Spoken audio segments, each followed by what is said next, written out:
Every afternoon, Thomas the Tank Engine puffs along his branch line with Annie and Clarabelle. First, they pass the water mill. Next, they come to a big farm. Then, they can see a bridge with a village nestled either side of it. This is a special place.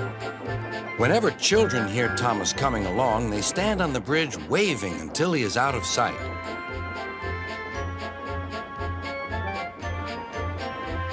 One day, Thomas was running late. He had stopped at the signal before the bridge to talk to some new children. Percy the Green Engine was waiting too. "Hurry up, Thomas," called Percy when the signal dropped. "If you're late, Sir Topham Hatt may get a new engine to replace you."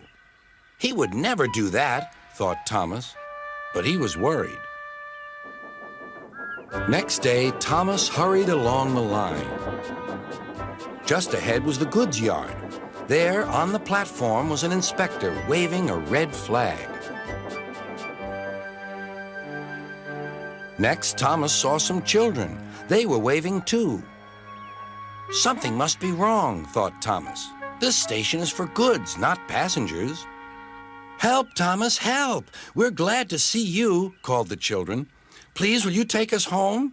The station master explained to Thomas's driver that the school bus had broken down, and all the parents would be worried if the children were late.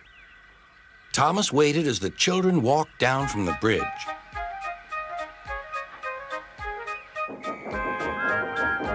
Then he took the children to the next station where Bertie was waiting to take them home. When Thomas finished his journey, he was very late. He was worried that Sir Topham Hatt might be cross with him. "I warned Thomas," puffed Percy to James. "He's been late one time too many. He'll be in trouble now." But next morning, when Thomas picked up his passengers, Sir Topham Hatt was nowhere to be seen.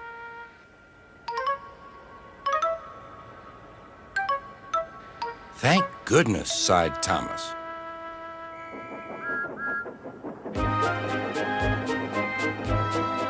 Thomas knows every part of his branch line.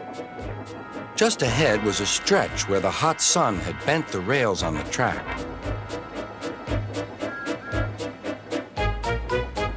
"Careful, Thomas," called his driver, but it was too late.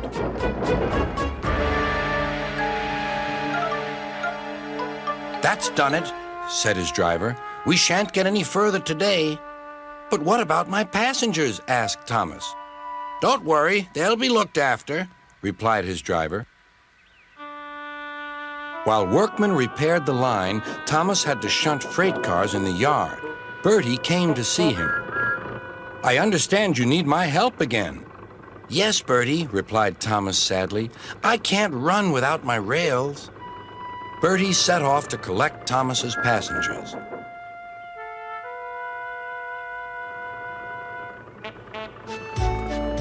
"Hello, Bertie," they said. "We're glad you're here." Bertie drove along the road that runs by the railway. He stopped at each station along the line. Sometimes he stopped between stations to let people off closer to their homes. Thomas felt miserable. "I've lost my passengers to Bertie. They'll like him better than me." Sir Topham Hatt arrived. "Your branch line is repaired.